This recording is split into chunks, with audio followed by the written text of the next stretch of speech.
first experience was when I was on the train going into work, and I didn't know what it was at the time. Over a long weekend, I just suddenly realised I couldn't face up to the tasks that were before me in the following week. 26th year of my career.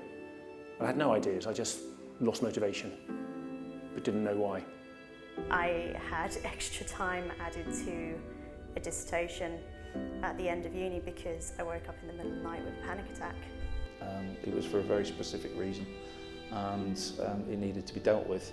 But I also knew at that point that in dealing with it, that my life would never be the same again. I think the absolute low point was when my wife drove me to the Priory. I'd seen a psychiatrist, and the psychiatrist had referred me because they thought I was a high risk. I can remember seeing my wife drop me off a place that I never thought I would go to. And I was admitted, and they were asking my wife, was I a good husband? Had I abused any of them? Had there been any instance of drugs? I then got admitted into a room. I was on a 15-hour watch. They wouldn't let me go out. It got to the stage where I virtually couldn't go out of the house. The only thing I could do, I managed to keep going to work because I knew I had to. And that's kind of kept me going, but even just to go to the corner shop, go to the supermarket, I don't think I did that for virtually a year. And I could just feel it. My hands were clamming up, I could feel queasy. And then I asked if I could go and open the window because they'd closed it because it was a construction site outside. And by the time I'd sort of got to the window and opened it, I'd sort of like slumped down on the floor. When you're in it, you don't think you'll get out of it. You can't see any light at the end of the tunnel. You basically fall into this bottomless pit. You feel so lonely when you're going through a period. For me, a cyclical period of depression, it's such a lonely, lonely place. It's such a very dark place. I had so much doubt about whether I was worthwhile. You're normally in control, and when you get it, you lose all control. You can't do anything. I couldn't get my hair cut because I was just terrified. I couldn't cook a meal, didn't want to see anybody, wouldn't go out. And it was almost like you would rather have a really bad physical illness. Almost the stage where I did say at some point I would rather have cancer, which is an awful thing to say, and I wouldn't wish that on anyone, but at least then you feel like you would get the support where you couldn't get that for a mental health issue. I mean, I've had a 30-year career. I've worked in numerous property organisations. I've been on the board of numerous property companies, and without doubt there is a feeling that you've failed if you have to front up to mental health issues. I didn't say to work because I think because it wasn't a medical condition, so I didn't feel like I could say anything about it because I didn't want them judging me. It took me about a decade to come to terms with my depression.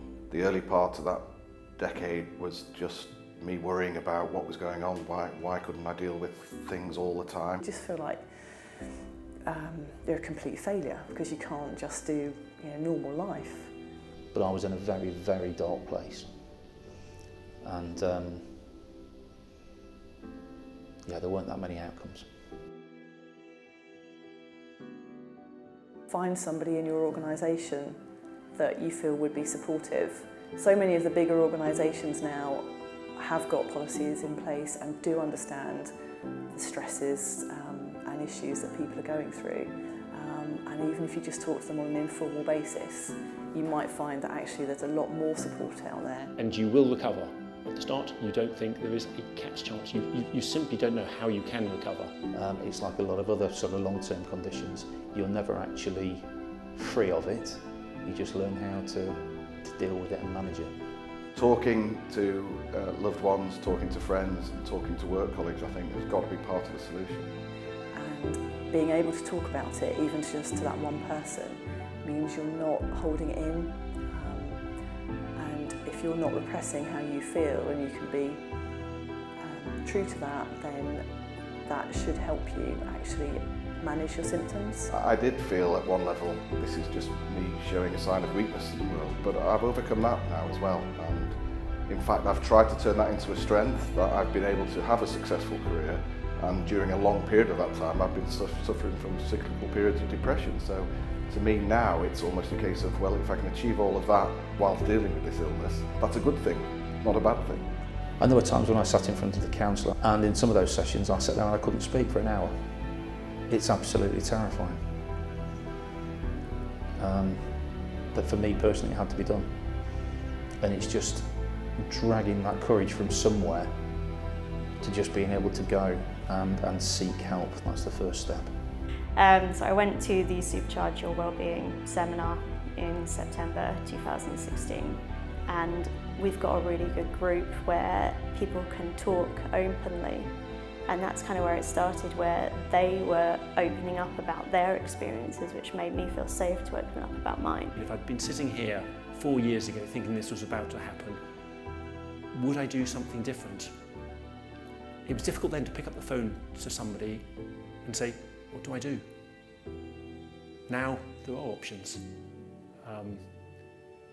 So in some ways, for all the wrong reasons, I'm quite pleased to have gone through what I went through, as it was definitely a life experience.